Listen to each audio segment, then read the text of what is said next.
Emília, 19 anos, estudante de pedagogia. Silvia, 21 anos, estudante de psicologia. E Vera, 21 anos, estudante de letra. São amigas e vão até Atibaia visitar a tia de Vera. Quando chegam, olham o local. Respiram bem fundo. Que cheiro diferente de São Paulo, onde residem. Logo, avistam Ângelo, quem as levará para a casa de tia Irene. Opa! Bom?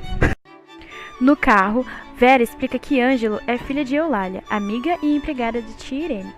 Quando ela conheceu Eulália, viu que era analfabetizada, então a ajudou. Chegando na casa de Irene, Vera apresenta suas amigas para sua tia e Eulália, e sua tia, por sua vez, apresenta Eulália para suas amigas. Chegando a hora do almoço, comidinha feita por Eulália, Eulália pergunta para as meninas: "Vocês querem molho?" As meninas riem então do jeito que elas falam. Tia Irene não gostou nem um pouco, e as meninas, percebendo, ficaram um pouco nervosas. Então tia Irene falou: "Olha, na janta a gente..." Na hora da janta, as meninas se entreolham, um pouco tensas, esperando que Dona Irene conversasse com elas sobre aquele assunto que ela tinha marcado no almoço.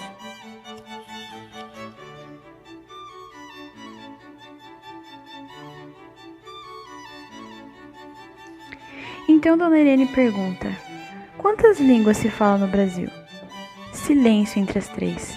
Tímidas, não ousaram arriscar uma resposta. Emília então cutuca Vera: "Você deveria saber", mas nem ela sabia. Essa história que você acabou de ver é uma parte adaptada desse livro aqui. E você viu que a Dona Irene não gostou nadinha de como as meninas reagiram às falas da Eulália? Mas será por quê? Vem aqui que eu vou te explicar. O que está sendo tratado aqui é o mito da unidade linguística do Brasil. E o que é isso? A ideia de que no Brasil só se fala uma língua, o português. E essa ideia é uma ideia muito falsa.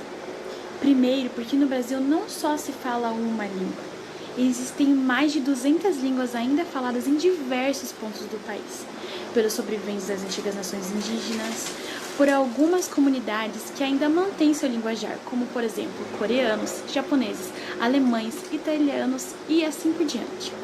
Por isso, toda língua varia. Por exemplo, há várias diferenças fonéticas.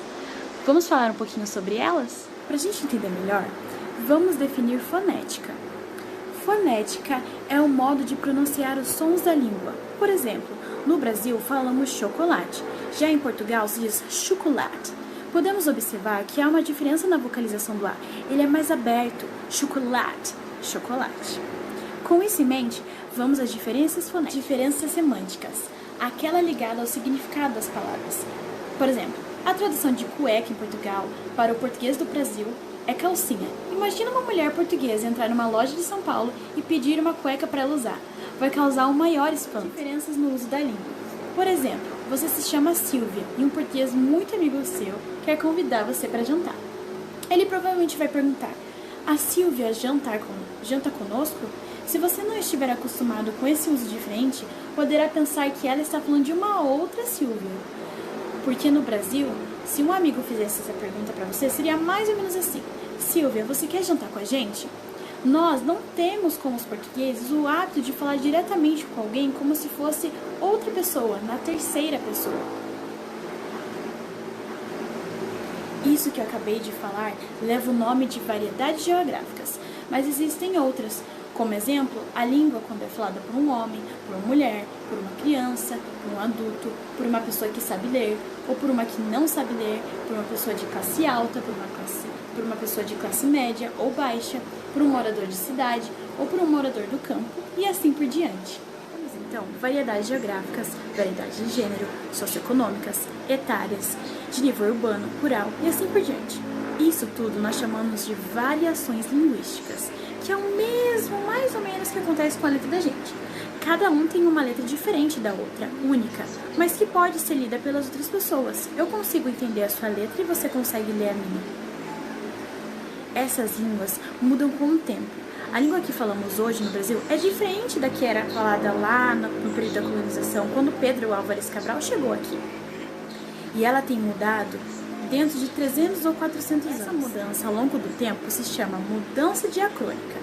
A variação geográfica se chama variação dietópica e é por isso que também não existe a língua portuguesa. Então, o que existe, prof? O que existe é a norma padrão e a não padrão.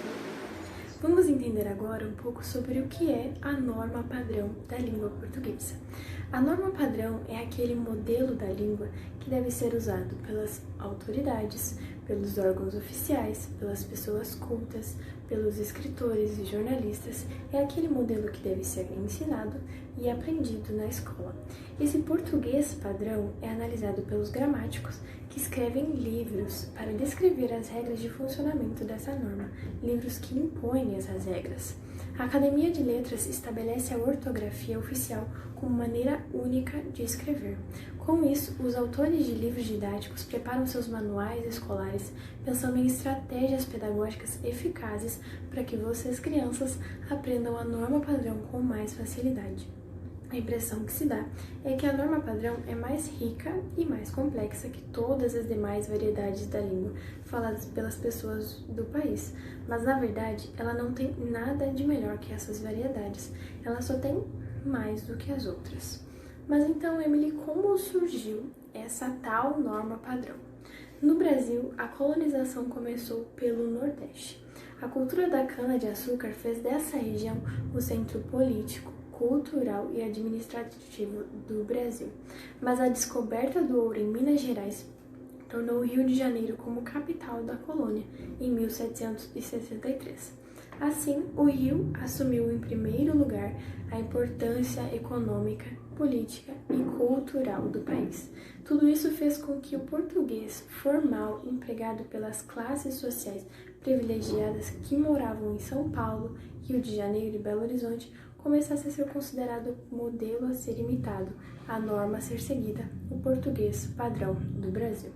É por isso que hoje em dia, as variedades de outras regiões, como as nordestinas, por exemplo, são consideradas, no melhor dos casos, engraçadas e divertidas, e no pior dos casos, grosseiras, erradas e feias pelos falantes das variedades sudestinas. Muitos são debochados pelo seu jeito caipira de falar, como que aconteceu na história que acabamos de ver com a personagem Eulália, infelizmente. O português não padrão, diferente da norma padrão, apresenta variedades de acordo com as diferentes regiões geográficas, classes sociais, faixas etárias e níveis de escolarização em que se encontram as pessoas que os falam. No entanto, existem alguns traços linguísticos comuns a toda essa variedade. O português não padrão é a língua da grande maioria das pessoas pobres e analfabetas do nosso povo.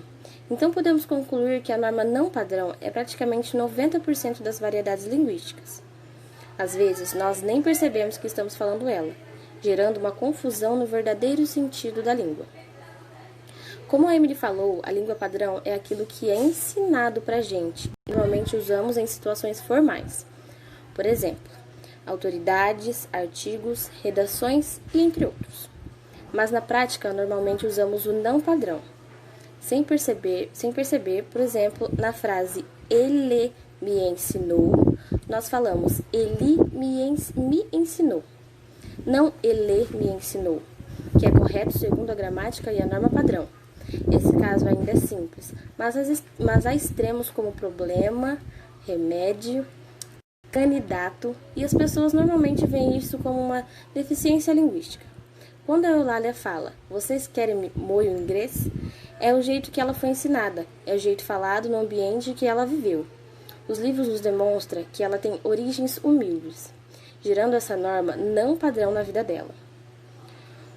O PNP é vítima dos preconceitos que pesam sobre essas pessoas. Ele é considerado feio, deficiente, pobre, errado, tosco.